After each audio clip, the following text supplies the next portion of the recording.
But it doesn't matter because we're fucking doing it, fucking doing it, fucking doing it, fucking doing it, fucking doing it, fucking doing it, fucking doing it. What's the point? Except for being a great man. Cursed with the path and blessed with the simple plan. And that boy came, and that boy ran, and that boy became a man. A great fucking man. A great fucking man. And that great man has power in his lips. And that great man built all this shit. And that great man stands in the front. And that great man does whatever the fuck he wants.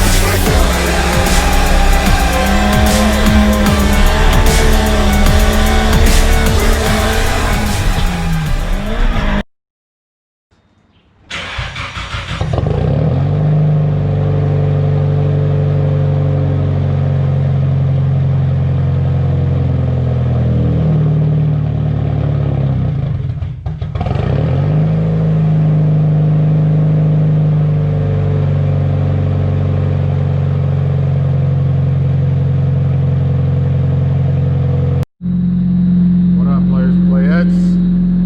This morning, I'm gonna adjust the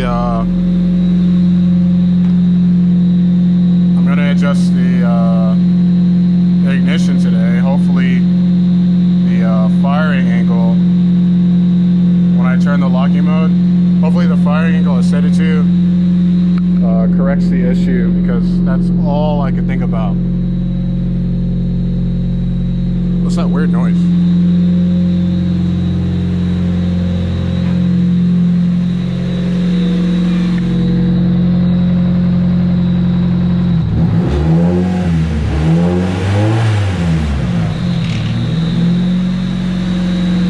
Everything's normal. I'm just tripping. This is my first time working with this ECU, so it's just different. But hopefully I do it right.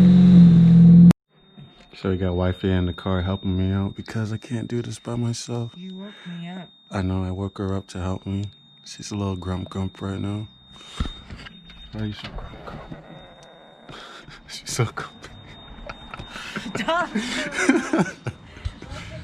So basically, I figured another thing I was doing wrong. I should not be firing the fucking car at all with timing out. So what I'm doing is I'm connecting to the ECU, and then I'm gonna turn the ECU cannot be found. Is it?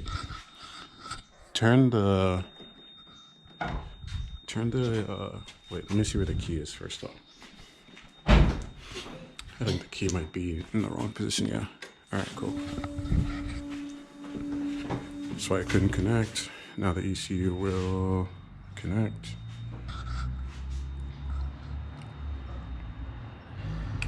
And then what I'm gonna do is I'm gonna go into the settings, turn the fuel off so the car will not fire fuel, it'll just fire the ignition. Come on, Haltech-y.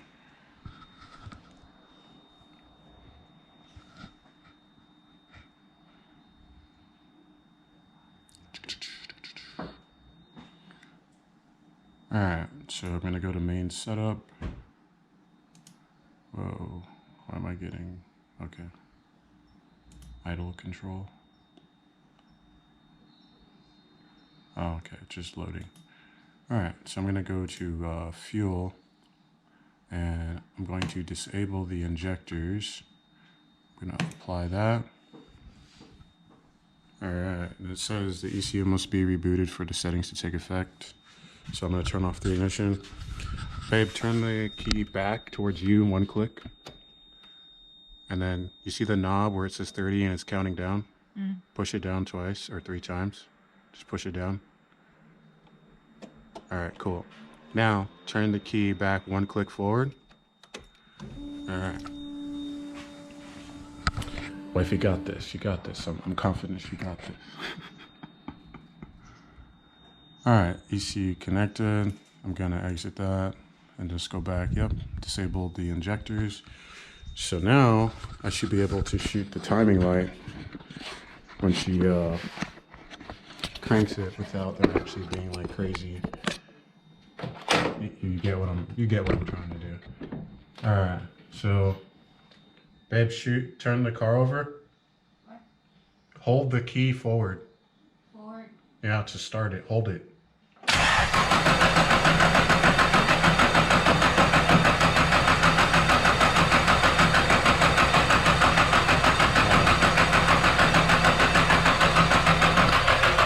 So right now, we're almost at like 0. It's like skipping from 0 to in between -5.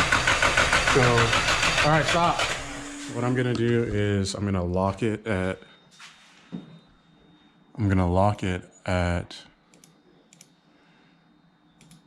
0. Actually, I'm gonna lock it at 0 degrees. I'm gonna apply that. I don't have to reboot for that. Then we're gonna check again to see what it's doing. All right, crank it. And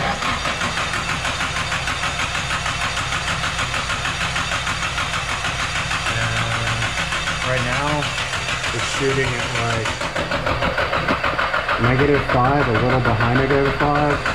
All right, stop. So I'm going to add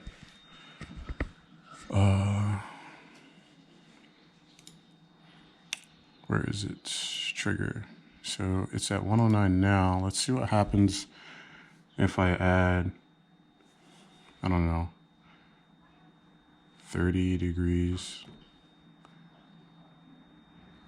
Or wait, I should be able to add, I don't know how many degrees to add. I should add, if it's behind -5 and I have it set to 0, I'm gonna add 5. So let's see what happens when I add 5 to 109. That's 114. I'll apply that.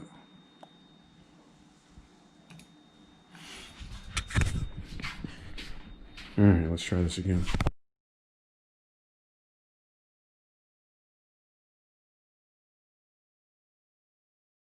All right, so basically instead of starting the car, I turned the fuel off and was able to set the timing at 0 degrees like I locked it to. I disabled that. But as soon as I crank the car, the timing marks disappear, meaning that it's somewhere in that rotational, like the timing marks are up here and it's probably over here, over here, over here. So I enabled the PDC offset angle table to input for RPMs where you want it to fire at, but I don't know what to change these to yet. I see the output value 0 degrees, but it's just so much to learn, bro, because the wrong input can fuck your shit up, and I'm not trying to experience that. Oh man, it's it's funny, but it's just like, goddamn, bro, like, I don't know, there's so much to say that I don't want to talk about, but whatever, I'll figure this shit out too. It's just stepping stone by stepping stone by stepping stone. Oh.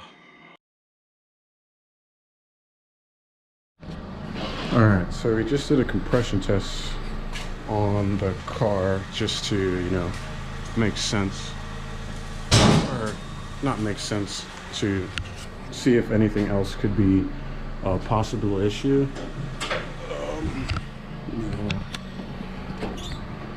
Alright, so yeah, I got my, you know, compression test gauge. I had wifey out here cranking the numbers for me. The battery voltage was starting to drop when I was doing number 3 and 4. I had to do number 3 again, but these are the numbers I got, and I converted kPa to PSI, so I got 152 PSI, 150 on number 2, 147 on number 3, and 150 on number 4. So according to the manual states that, you can't really see that, but the standard is 156, the minimum is 128, and the differential limit between cylinders is 14. And the biggest gap we have is from number 1 to number 3, which is only by 5 psi. So that's nowhere near 14. So the compression tests are good. So I'm not tripping about the compression. Next, it's checking. I'm gonna check my hydraulic lashes as well because I heard some noise coming from the head. It might just be like a cold start on these. A cold start that's making, you know, I don't know. I'm just gonna check as much stuff as I can. But in the meantime, there's absolutely nothing I can do to fix the timing issue because me, myself, and I am not a tuner. I found out also that the, let's see if I could find it. All right, for the ignition timing, that this chart, I compared all the digits and numbers in there. It's the same exact chart from the base tune.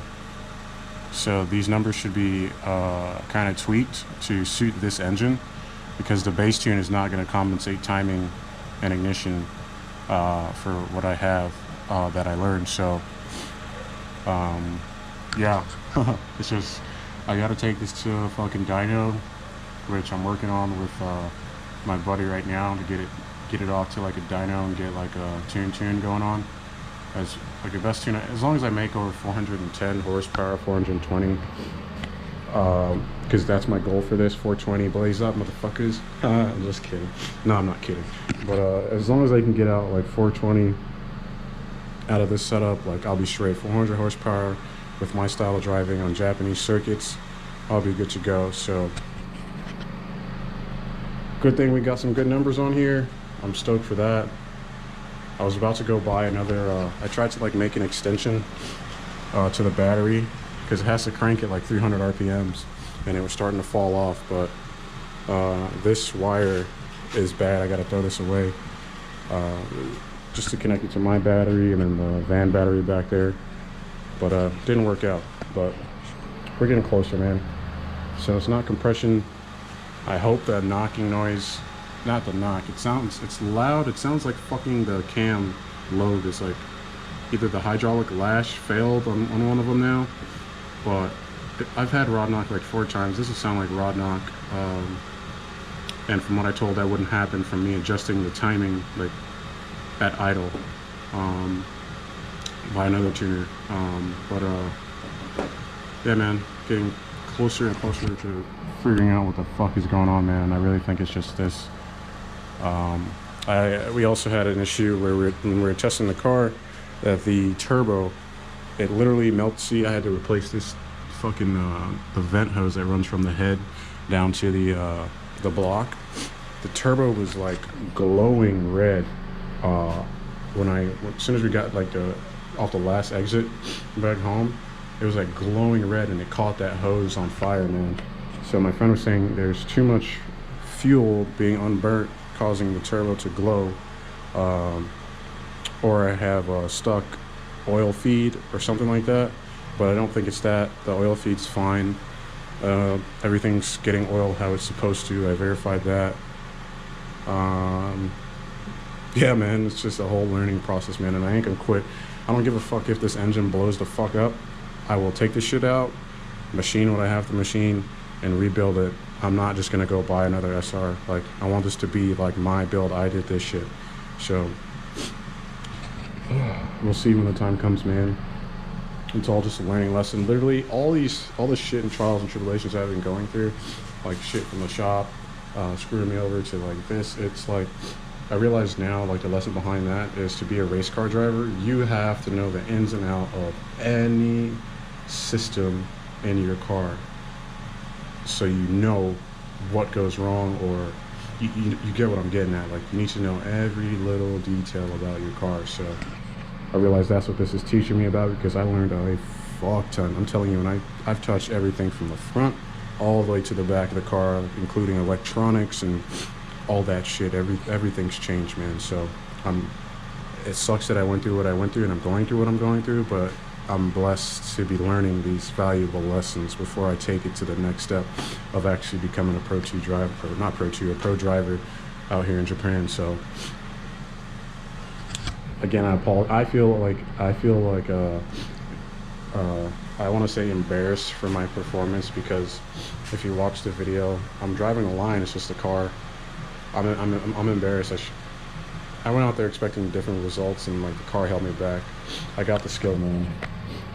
I'll throw a clip in here of me driving someone else's car on the first lap at Nico's circuit that I've never driven before, and I'm shredding. I'll insert it.